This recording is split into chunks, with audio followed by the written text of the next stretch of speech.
everybody! I'm Angel V and I'm your agency manager. So welcome dito sa ating agency. Ang agency natin ay ang Vox PH Agency. So we started 5 years ago, turning 6 years this November. Yeah, every November ang ating anniversary.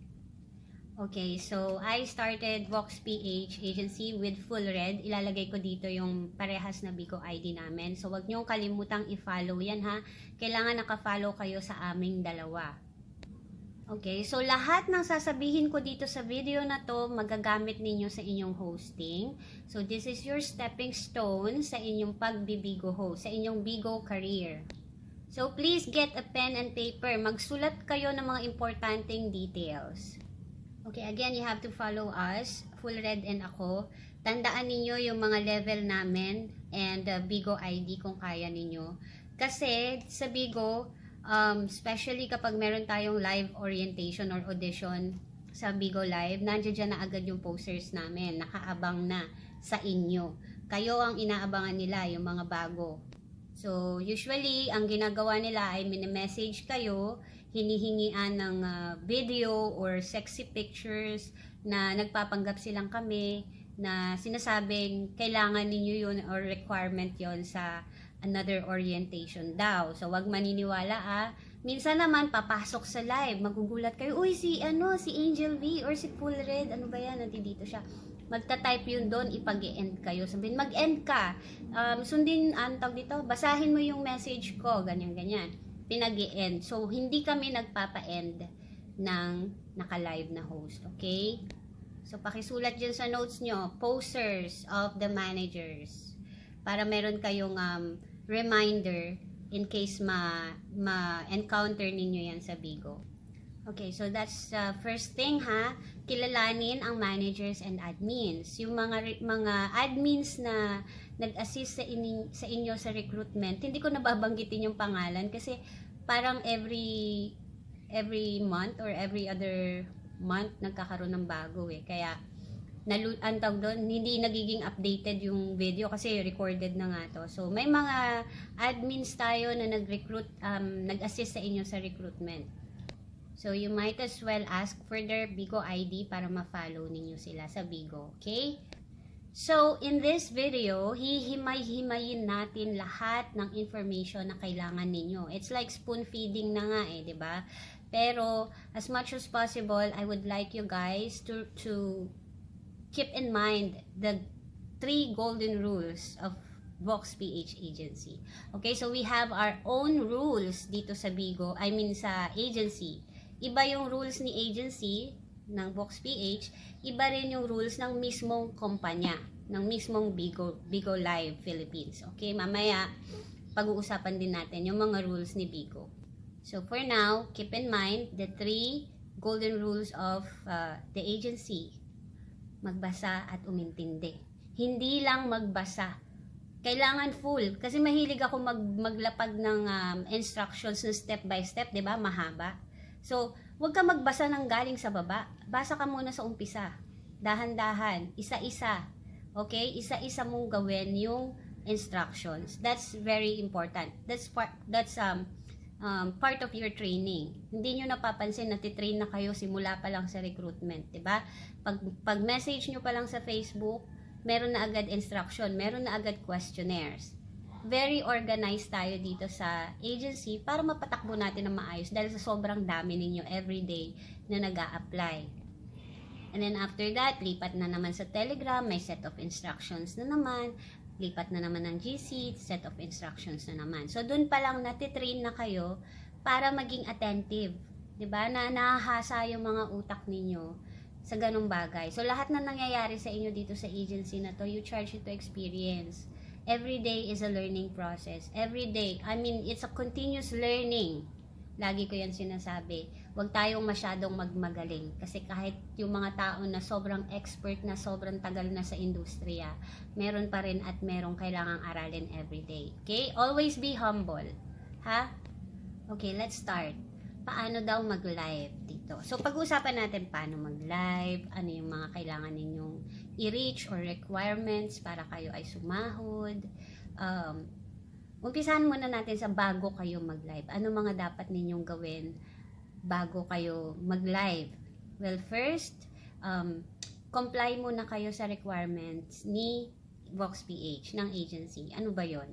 After ninyong panoorin tong video na to, magkakaroon kayo ng audition with me or kung sino mang admin ang available or magko-conduct ng audition. So sa audition, kailangan ninyong magpakilala. Kailangan lively kayo ha, kailangan hyper kayo, pakita ninyo na deserving kayong maging host.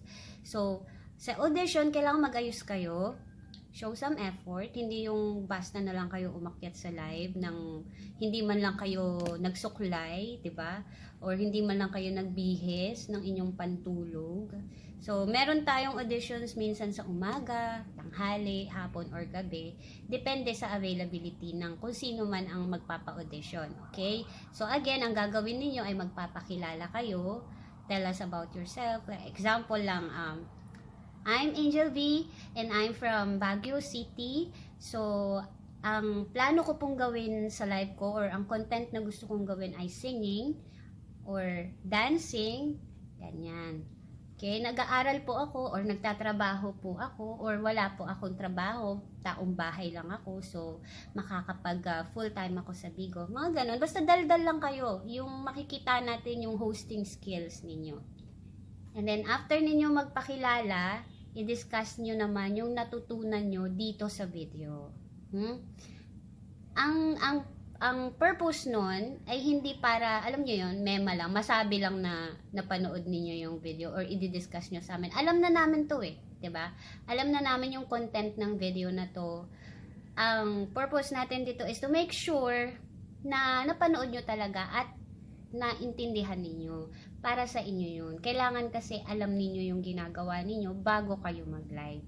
You see, marami pa kayong dapat malaman sana bago mag-live. Kasi ang tanong agad ng mga pumapasok pagkatapos nilang mag-screenshot or mag-accept ng invitation or mag-send ng information nila, pwede na po ba ako mag-live? Pwede naman. Pero tanungin kita, pwede ka na ba talaga mag-live? Alam mo na ba yung ginagawa mo? Kaya natin kayo tinitrain na sumunod sa instructions, sa step by step, para pagdating ng nag-hosting na kayo, iwas tanong na. Hindi na yung tuwing may ma-encounter kayo sa live, magtatanong kayo, 'di ba? Pang-ubos kasi yan ng oras ng mga admins namin. Hindi lang kasi kayo 100, hindi lang kayo 200, no?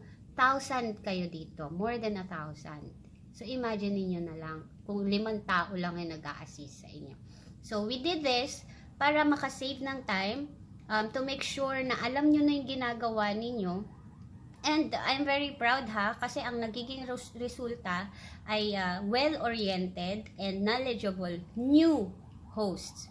Imagine pag nasa Bigo na kayo, minsan kayo pa ang magtuturo dun sa matatagal na sa Bigo na napunta sa ibang agency na hindi sila na-orient. So, wala silang alam. Ngayon, pag may nagtanong sa inyo, alam niyo yung sinasabi niyo. Di ba? Mas mabuti yon. Okay, so, magpapakilala kayo. Sa audition to magpapakilala kayo. Tell us about the video. Anong mga natutunan niyo rito sa video na to. And then, show us your talent.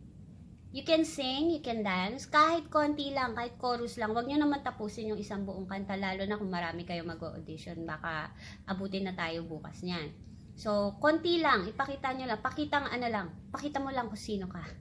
Pakitang gilas ka lang saglit. Sa mga nagsasabi naman na, hindi ako magaling kumanta, hindi ako magaling sumayaw. Ang gusto naman nating makita rito ay yung confidence. We're not here to judge kung magaling ka o hindi. Yung confidence mo. Kakanta ako, bakit? 'Di ba? Kapag nasa party kayo or nasa gathering kayo, with your closest friends or relatives, kaya nyo namang kumanta kahit na kung saan na napupunta yung tono nyo. Kaya nyo naman sumayaw kahit parehas kaliwa ang paa. Pakita nyo lang yung confidence nyo. Okay? Tanggalin natin yung hiya kasi bawal ang hiya. Bawal ang mahiyain kapag host ka. Alright? So, kailangan tanggalin ang hiya, ipakita ang confidence, medyo kapalan ng konti yung muka. Alright? Ganon. Okay, so that's it. Ganon ang gagawin ninyo sa audition. After ninyo mag-audition, ililipat na kayo sa official GC. Now, pagdating doon sa GC, as usual, ano mangyayari? Meron na namang set of instructions.